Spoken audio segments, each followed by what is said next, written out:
Hello everybody, welcome back. So I'm going to make a quick video, a bit of an overview of the altcoin situation amidst this pump that we're getting. It's obviously driven by Bitcoin, and in a nutshell I'm going to try and summarize what I think is going on and what the best thing to do for altcoins, for me anyway. I'm not a financial advisor, it's just for me. Normally I do a stream on Saturday nights for the Patreon members. Can't do it tonight. My oldest daughter's thrown up, so she's just feeling sorry for herself at the moment, watching Teenage Mutant Ninja Turtles, the old school ones. You can't beat that. She's only 4. She likes a bit of the old retro cartoons, He-Man, the lot.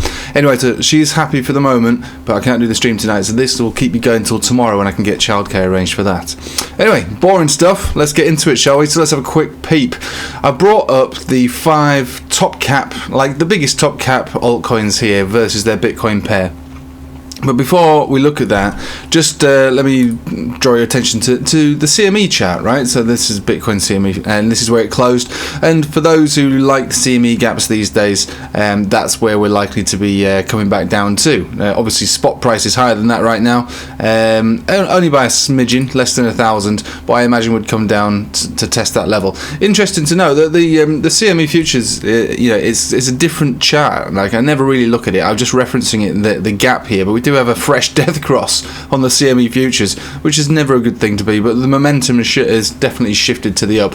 But be prepared for further downside after this pump's finished. All right, it's just natural. It's natural. Just take it to the spot chart for a second, and then we'll look at these altcoins.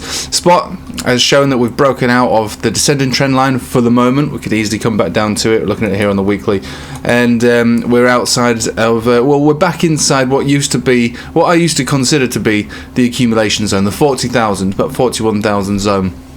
So that's all good, that's all very good, but we're still below all these major top heavy moving averages, but we do have a decent portion below us. So to see a retrace of price back down to this descending trend line, which I used to call the electric fence because we had such horrible reactions from it, I don't think that's unreasonable to imagine that would happen. So 40,000 gives again, and we come back down to see if we can get supported on the Bollinger Band. The normal Bollinger Band strategy is that you're more likely to stay in the portion of it that you are in, and at the moment we're in the top side, and the center of that being roughly, and again this is going to change every day, but roughly about 38 to 39,000, right? So about 39,000 probably by Monday. Or higher. So a retrace to that level, selling off back down to those zones, that's okay. The reaction we have at that point, that's where the real problems will begin if we continue to go down. Like I say, there's no reason to say that we will, there's no reason to say that we won't. This has just been a big move, a very nice big move actually so far, and I quite like the way it looks. But time will tell next week. And more than that, I've been saying that the rate hikes that start in March, in my opinion, are likely to mark the low, right? So it doesn't mean we're going to come down, make new lows. It just means that the reaction that all financial indices, commodities, and crypto has after that event, that's more than likely going to help put a bit more confidence in the market. Where are we? Is it as bad as we expect, or is it just has it all played out already? I think it's probably all priced in already, to be honest with you. It's like the buy the rumour, sell the news, and in this instance it's the sell the rumour, buy the news. That's what I think. So in March I think things will be a bit more, we'll be able to operate trading with a bit more confidence, right?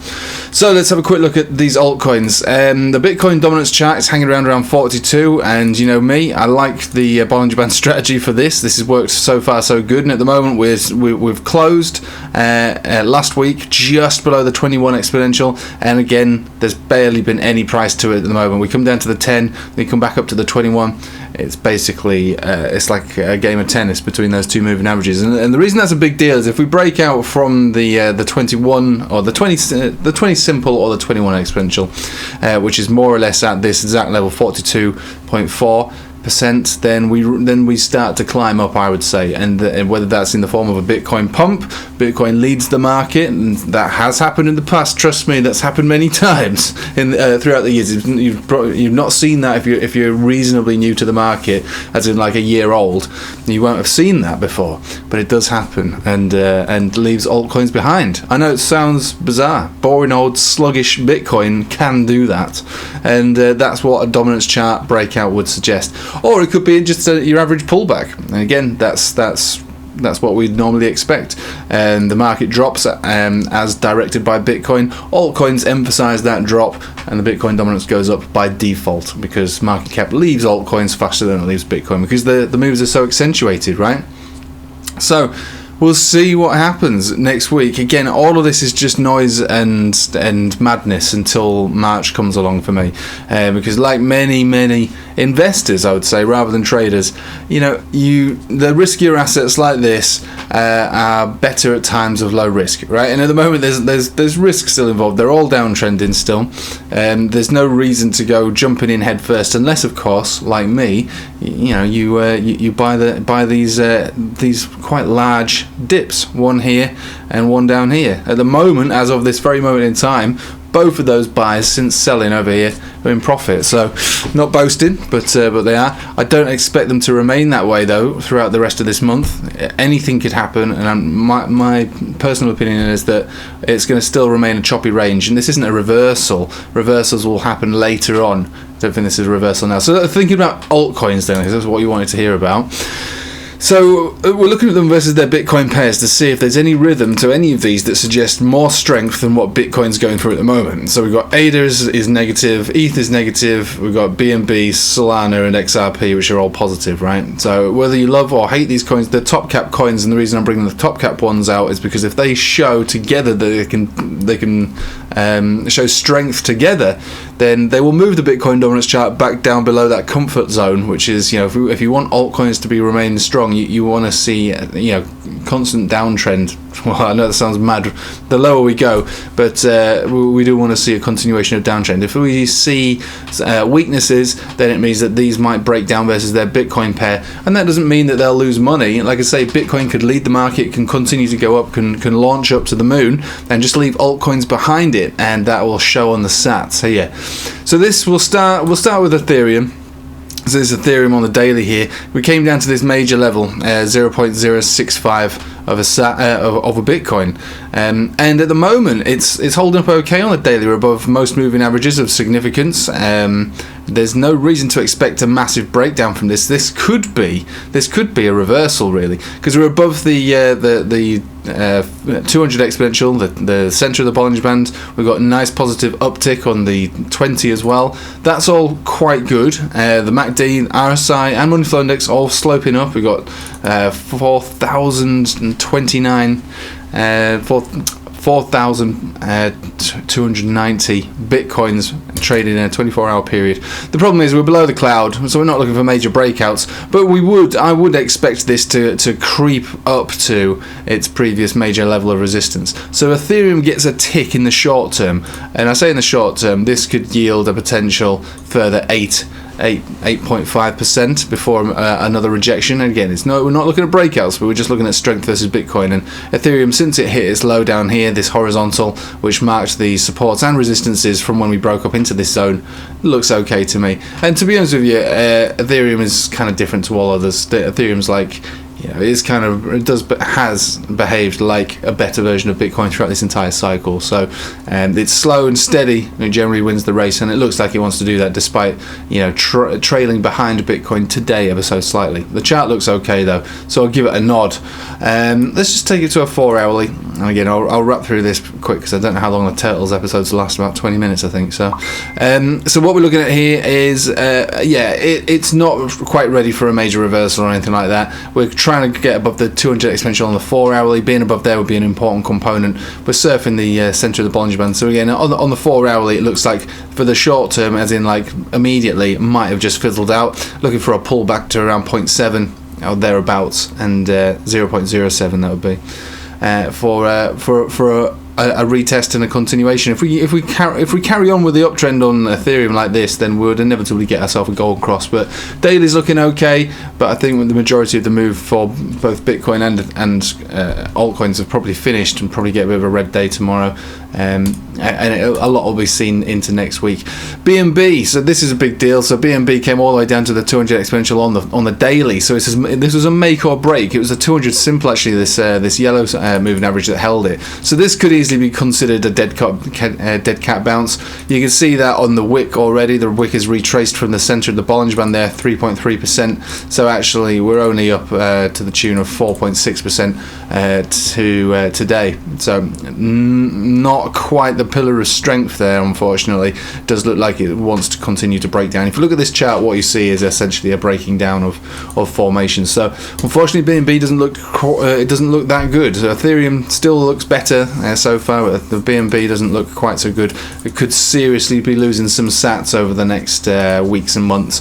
But it doesn't mean that it can't bounce from here and carry on. It could, but this situation right here, showing a major rejection here and a dead cat bounce from basically our last line in the sand, suggests potential weakness. So we'll have to say we'll have to hold our breath for BNB. And I'm a major BNB holder. I've got quite a lot of it, to be fair. But yeah, it doesn't look particularly interesting at the moment. It looks kind of dangerous and deadly. Solana to BTC, kind of even worse here. So on the daily we came up to, from this, is a dead cat bounce area, so a major area of support that was tested on this double bottom, and then we launched back up, and we've tested it a few times. Looks to me like a bit of a dead cat bounce, unfortunately, and right up to the 200 exponential we're getting rejected, and actually the center of the Bollinger Band also pushing us down too. So again, you know, this there's no reason to say that it can't break out, but just based on risk to reward at this stage now, it looks like the fun's over. To me, honestly, it does look like Bitcoin is driving the overall market, and even these top cap coins are just being dragged up with it, and they just don't have the power to continue on their own. XRP, love it or hate it. At the moment, this is the worst one we've seen so far, breaking down below this this major support zone here. It's a major support zone going back, back into 2020. Big deal to break down from here, and you'd expect a lot lower. Probably come down to the tune of the size of that wick. In all fairness, the wick came down, that would be another 13% move. So we'd be looking for around 1400 sats potentially for XRP if it can't hold itself up on here, and there's no reason to suggest that it will, considering what we're looking at there. The daily and the 4 hourly both look pretty weak. So yeah, sats to be drained out of XRP, go back into Bitcoin in one way or another. And let's bring it lastly to ADA, and ADA again weak. This is 4 hourly getting rejected and basically down on the day, not looking very good. It's more or less static on the day. Let's have a look on the daily. So what you want to see is, you really desperately want to see this area hold, similar to XRP. It's a major horizontal level that goes back all the way to, well, I suppose the beginning of the alt season, the beginning of last year really. We came up to drive up to it and broke out from it. I think ADA is significantly overvalued, even at these levels, to be honest with you. I know that people love it, and it will get traded, but it doesn't look particularly friendly of a chart right now. So the sats, I believe, are likely to continue out of ADA back into Bitcoin. So what we've got here really is a brief summary of strength versus weakness on the top caps, which suggests to me that the Bitcoin dominance chart is destined to go up again before it goes down, which means that anyone who's looking to get involved in altcoins, you have to seriously have a quick word with yourself. Look, if you're in it for the long run, there's nothing wrong with that. I can understand buying and holding at low levels. It's just like anything, buying the dips, basically, like I've done here with Bitcoin.